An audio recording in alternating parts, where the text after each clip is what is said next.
Umpisahan ho natin ito mga boss chief amo sir. Since papalapit na ho ang impeachment mga kababayan, ilang buwan na lang po yan. Ano ngayon? Malapit nang matapos ang Abril. No? Kuya Angel Cooking, shout out sa iyo. Malapit nang matapos ang Abril, May, June, July. Ilang buwan na lang ho at pag-uusapan na at iimbestigahan na at lilitisin na po ang ating Vice Presidente patungkol po sa impeachment complaint mga kababayan. At tingin ko po, etong sinasabi ng Kongreso, ginagawa na po nila ngayon yan.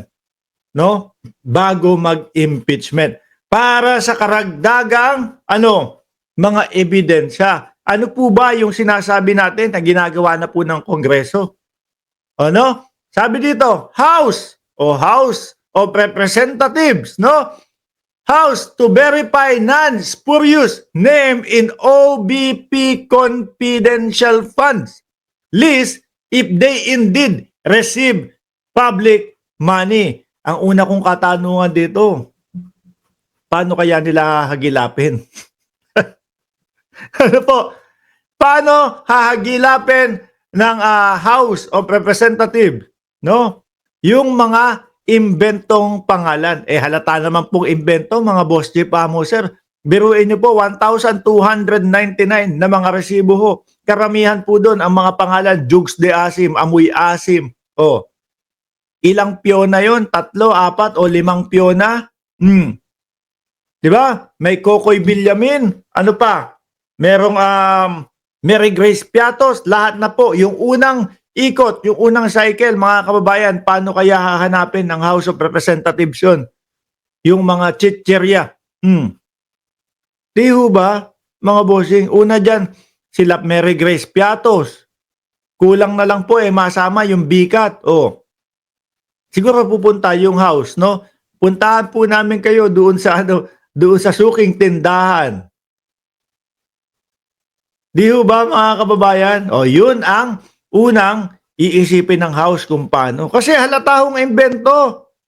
Mga bossing, sumunod, team parang mga artista, mga singer, ayan, Joyoy Villamin, di ba? Kokoy Villamin naman sa kanila.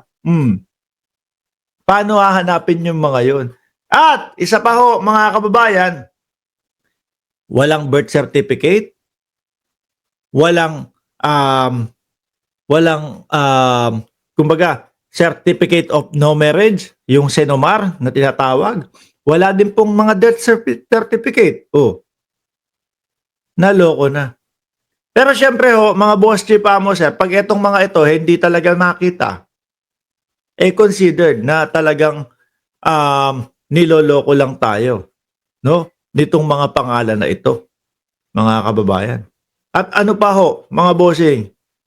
Ano pa? Kung wala silang hiwalay na envelope na pagpapaliwanag kung sino ang mga ito, talagang may pananagutan sila ho dito, mga kababayan. Dahil po ang sabi, ubra at pwede naman. No?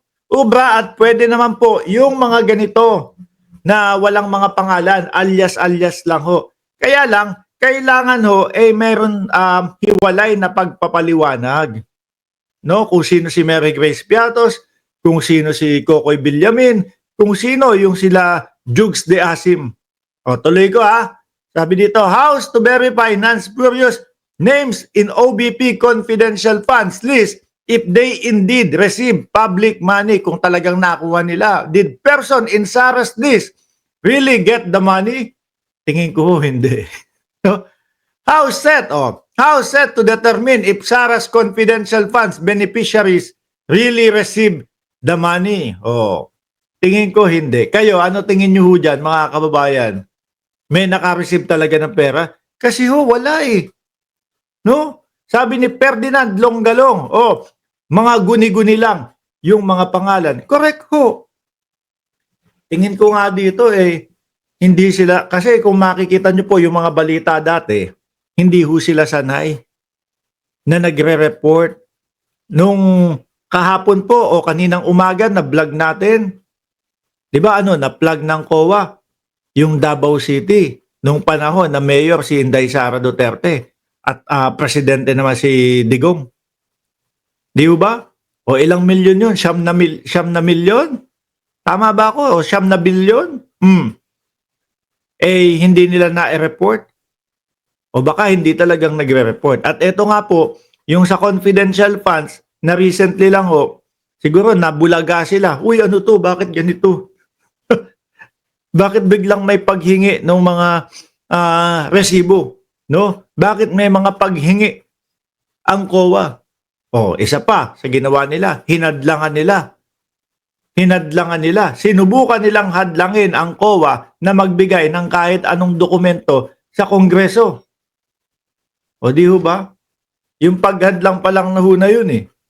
Mapapaisip ka na. Eh, kala ko ba isang gobyerno tayo dito? Eh, bakit eto? Hinihingi namin yung mga patunay, yung katibayan, kung saan napunta yung confidential funds, tapos hahadlangan nyo kami? O di ho ba, mga bossing? Mukhang malilintikan lalo sila dito. Dahil maghahanap po yan. Sabi nga nila, magsasagawa kami ng mini, no? Ng pag-iimbestiga kung talagang etong mga tao na ito ay nabigyan ng pera at nabayaran galing sa confidential funds, galing sa pera ng mamamayang Pilipino. Malaki ho yan. Ako ho, naniniwala ako na kailangan talaga ang senador na marunong, no, about dyan sa confidential funds, kung paano i-audit yan. Lalo na kapag pagka-umpisa na po yung impeachment, yung mga senador po at yung mga mananalong mga senador po, yung tatayo na judge para po dyan, mga kababayan. Eh di bonus points na, eh di ang ganda kapag merong isang judge, mga kababayan, na alam niya talaga kung ano yung mga itatanong about dyan sa mga confidential funds, intelligence funds na mga ganyan ho.